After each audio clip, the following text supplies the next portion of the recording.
I was hoping to get some clarity, not just on Chris Lykes and what's going on with him, but also with all the other seniors, I guess, Nysier, Rodney, Sam, Cam. Like, I know before the season you said they were all going to leave and not come back. They have the option to come back. Have you gotten any clarity on if any of those guys might return? If you can update that, and also Chris's status. Thanks. Okay.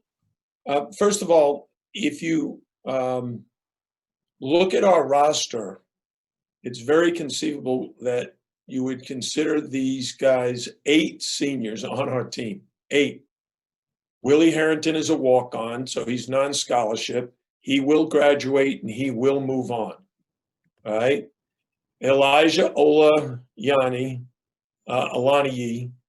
is a transfer who was supposed to sit out this year that they've made eligible. We are hoping that he will return because he will probably need, as a transfer student, at least another semester in order to earn his degree. Okay, so now we're down to 6. Dane Geck is the one that this is the year that he's played more games than in his previous 3 seasons. He redshirted as a freshman. He only played 7 games as a sophomore, 8 games as a junior, and he's already played, I believe, 11 or 12 games this season. And yesterday, he got some medical treatment for his knees that they're hoping will give him a little more relief so that he can practice and play more. In all likelihood, Dang will probably graduate and move on. Rodney Miller, I know was planning to earn his master's degree this year and move on. With the injury, I was not going to bring up and discuss with him anything long-term because we don't know exactly how that knee is going to respond to rehabilitation. Nysier Brooks has only played these 13 games with us. He's a transfer student. He should earn his degree by the end of this year, and it will be up to him and his guardian to make a determination of whether it's worth it to return to college and continue classes or move on. One of the interesting things is Naz and I have been talking about him developing a business plan for his cooking. He's looking at developing like a website where he can teach cooking online to other students and student athletes who live off campus, do not have a lot of money, have a small budget, and have to cook for themselves and shop for themselves. So whether Naz would seriously consider coming back or pursue the option, I'm sure there's going to be a ton of agents wanting to represent him as a pro athlete. Cam McGusty is a 5th-year senior. He'll graduate and in all likelihood have the opportunity to play professional basketball. I have not spoken to him about returning. I plan to do that after the season, not during. I have had that conversation with Chris Lykes while he's been hurt, and he hadn't given any thought to his future yet. As far as his status is concerned, he's still doing physical therapy, and he will not play Sunday against Notre Dame. Sam Wardenberg broke his foot. He's out for 5 months. He's been at every practice. He travels to every game. He's actually doing a terrific job working on his shot. And he will have an opportunity to go back home to New Zealand or Australia and play professionally. He will probably, consider the possibility of staying in school, which is what I've encouraged him to do because he's still very young. Even though we have, I'll say 8 seniors, he's by far the youngest. He's only 21 years old. Have I missed anybody? I think you hit the basics. Let's see. You Chris, got Nysier, Cam, Rodney, Sam, Cam, Elijah, Chris. Yeah. Cam. I got everybody. Yeah. Thanks for the long answer. I appreciate it. Yeah, just All right, now we'll go to Chris Stock from Inside the U. Chris. Coach, Cameron McGusty has featured in some of your most effective lineups this season, your 5-man. Just maybe the impact that he brings now that he's back, and then also 20 minutes last game. Is that about what you'd like, at least in this shortcoming with his return, about in that range? well, what I've shared with the coaches and I'm about to share with the team is that we're looking very closely at what we need to do to proceed. We've already had 5 different starting lineups in 12 games. We're considering starting our 6th different starting lineup for Sunday. We've had so many different questions without having a clear-cut answer to them.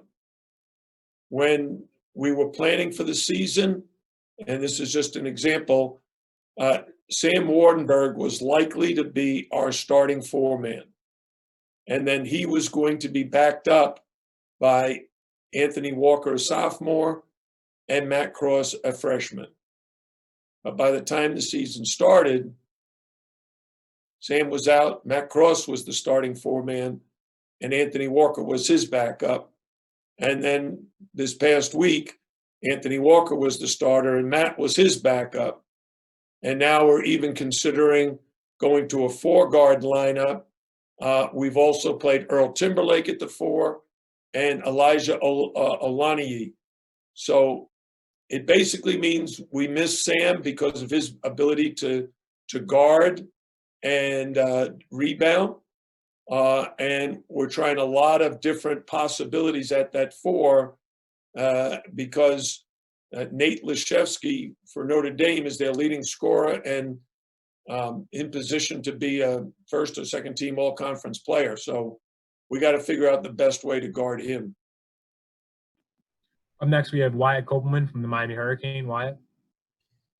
Coach, as reiterated in the press conference after the Syracuse game, you all had a lot of trouble just scoring against that pressing zone defense. What has been the team's main approach to really doing better against those zone defenses and just trying to score a lot more consistently against Notre Dame? Well, the first thing we did is we gave the players 2 days off. We needed some rest. We have guys like Cam McGusty is a good example who hadn't played. He had only played in the Clemson game since our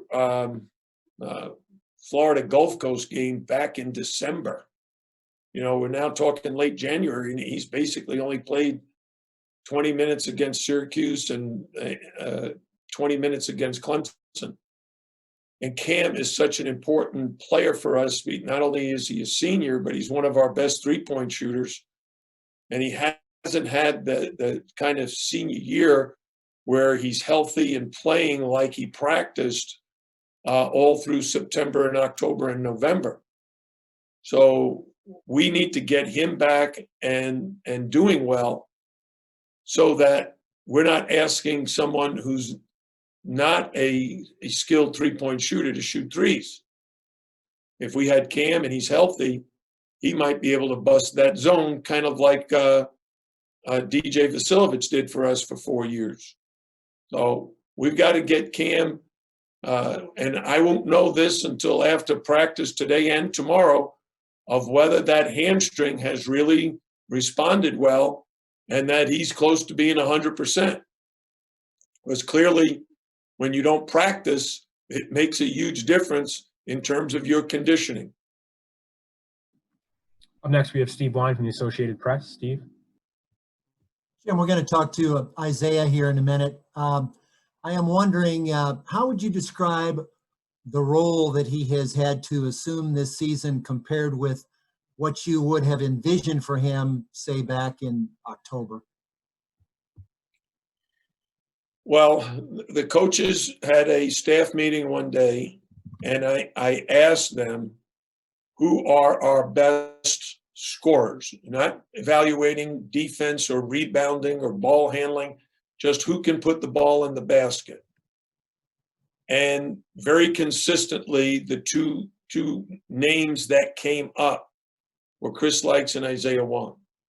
So we expected him to be a double-figure scorer, a guy who could score in a lot of different ways, driving to the basket, making an assortment of layups, getting to the foul line and making his free throws at a very high rate, making some threes, even though he's not a guy, he's not a DJ Vasiljevic who really just thrives on three-pointers. But he's also terrific in the open court, attacking.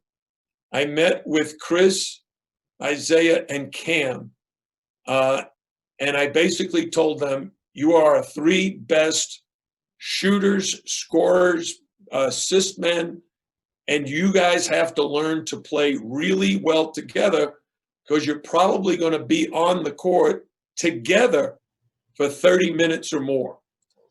And they're very good individually. They weren't always good at sharing the ball with each other. So because they all have the scorer's mindset, I'm going to just take my man and score, and they're all good at it. But for us to be really good, they needed to bring out the best in each other. So when I penetrate, I don't always shoot. I throw it to one of my teammates. So I expected an awful lot from Isaiah, long before the season started. It's unfortunate that he doesn't have those other two guys alongside of him doing the same thing.